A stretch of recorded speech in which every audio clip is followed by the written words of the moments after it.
mentor, Ate Lynn. Halika. Hello, mentor! Share your testimony. Hello! Amazing morning, mga Ayan, mens. Ayan. Galing work. Galing work po tayo ngayon, ano? Ayan. Galing work po tayo ngayon. Kanalabas lang po natin at duman po tayo dito sa office. Nako, nakaka-excite naman po ito. Ay, magsishare lang po ako ng konti sa inyo. Yes. Isishare ko po sa inyo yung... Kaya rin po nakilala natin ang ating Barley. Dahil din po sa ating mentor Claire. Ayan. At sa ating pong CEO ng si Mentor Jasmine. Isishare ko po sa inyo nung nagkasakit po ako 2019 po.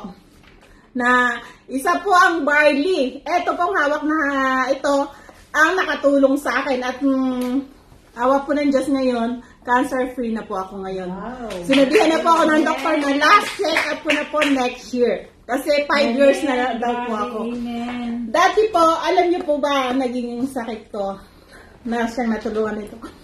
Bali, ano po, cancer sa dugo. Yes po, cancer sa dugo po yung naging sakit ko. Ang pinag-umpisan lang po noon is, masakit lang po yung lalamunan ko. Then, hanggang sa na-hospital po ako, lagi po akong may lagnat noon. Nadala po ako sa emergency room. Doon po, kinunan po nila ako ng dugo. Then, mababa po yung aking hemoglobin. Then, hindi na po nila ako pinauwi. Tinatransfer po nila ako ng hospital na talagang related po siya sa dugo.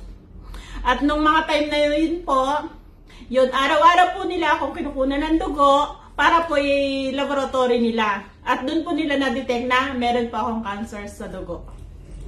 Then, ang maganda rin po nito, iniready rin po na ICU po ako doon ng 1 week. 1 week po ako.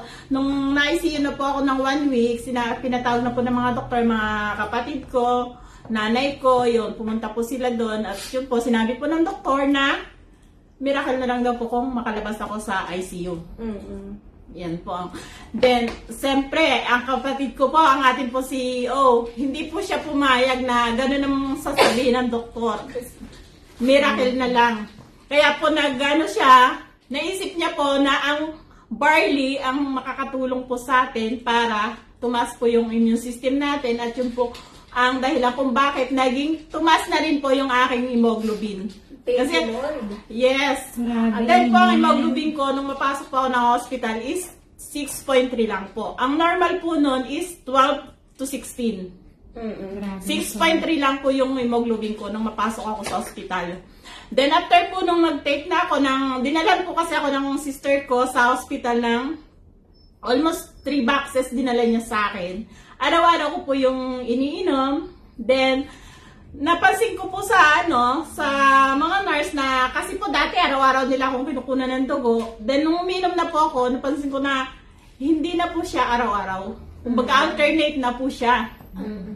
Yes po, alternate na po niya akong kinukunan ng dugo. Then, iniready rin po nila ako sa chemotherapy. At ang maganda po nito, alam niyo po ba, napakaganda po ang naging resulta. Hindi na po ako na-chemotherapy. Wow! Yes, yun po ang talagang malaki ang may tulong sa akin ng barley kasi gumanda rin po lahat ng mga blood test ko.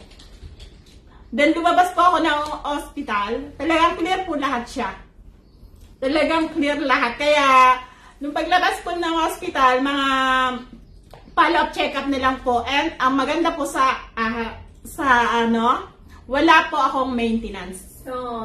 Hindi po ako nag-take ng ibang medicine, mga synthetic. Pagkalabas ko po ng hospital, eto lang po, barley. Praise God. Barley lang po talaga up to now. Bali magpa 5 years na po na barley talaga ang tinitake.